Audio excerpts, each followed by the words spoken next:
Wala, huli. Lungkot si boy. Hindi, okay lang. Eh di pag walang huli, eh di kwento-kwento na lang tayo. Ganun talaga. Idaan na lang sa kwento. Kahit maulan, papakita ko pa rin sa inyong Norway. Kasi wala tayong tinatago dito. Ganyan talaga. Good weather or bad weather. Sabi nila, sabi ng Norwegian, di ba may kasabihan sila? Det finns ingen dårlig hverdag. May rektiklar. Parang ganun. Ibig sabihin, walang bad weather pagka tama yung damit mo. Ito dito nang gagaling guys yung iniinom ng molde. Ay, hindi. Sa molde bat ni ata yun. Pero kasama to eh. Alam ko kasama to. Type ko mamaya yung pangalan. Kasi marami silang mga lake dito, ganyan. Muli pa tayo ng spot. Sa fishing guys, parang buhay lang. Pagka walang nangyayari, lipat ka. Huwag kang mag-stay sa isang spot. Kasi wala ka dyan mapapala. Oh, di ba? Wala din dito. Parang ganun wala mapapala dito ah. Kasi yan guys, may mga ducks. Oh, ano natin sa buhay nyo? Mga distractions. Alis ka dyan. Kung pwede kang umalis, di ba? May option ka. Iba-iba kasi tayo ng pinagdadaanan sa buhay. Ayun.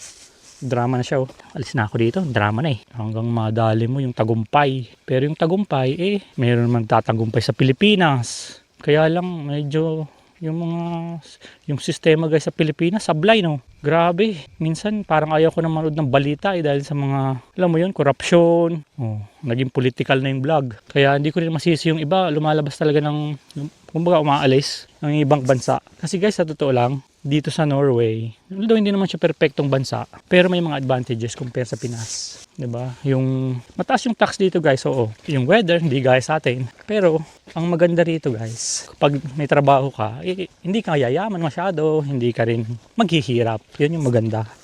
Kasi pag may trabaho ka, mapoprovide mo naman yung makailangan mo sa pamilya mo. Diba? Pagkain, tirahan. Yun naman yung importante. Tapos, yung sistema nila guys, gumagana. Sa trapiko, gumagana. Diba?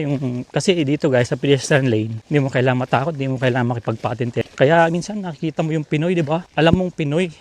Hindi mo kailangan sabihin Pinoy. Tell me you're Pinoy without telling me you're Pinoy. O, obserbaran mo sila tumawid guys. Alam mo kahit ako, kasi sa Pinas nasanay eh. Kaya pag tatawid ka, kahit nasa pedestrian lane ka, alerto ka. Dahil pag hindi, bunggo ka ngayon. Kasi yung sa atin, hindi rin irespeto yung iba, hindi naman lahat. Pero in general guys yung napansin ko, hindi rin irespeto yung pedestrian lane. Dito guys, yung tao, yung lakad nila minsan, ganun lang, relax lang sa pedestrian lane. Kasi, ino-observe na pag pedestrian lane, irespeto ka, titigil yung mga sasakyan. Kasi right mo yun eh. Oh, yun, ganun lang eh, simple lang sana. Ang problema, hindi nasusunod. Oh, 'di ba? Yun lang, simple lang kung iisipin. Isang rules na napakasakit kasi ang daming aksidente, ganun. Oh, dito tayo ngayon, tingnan nyo.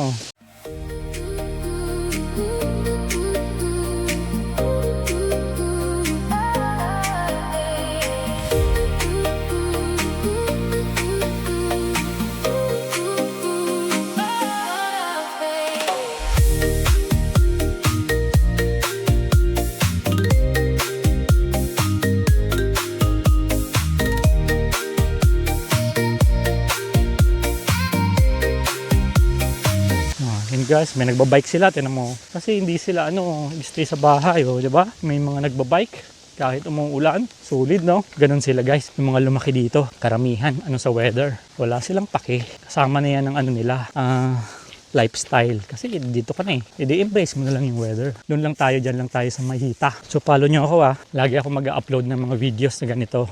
Pero syempre, iba. Lalagyan natin ng twist pero more on nature. Yan, mga trees, streams, lakes, fjords, may fishing. Oh, dito tayo.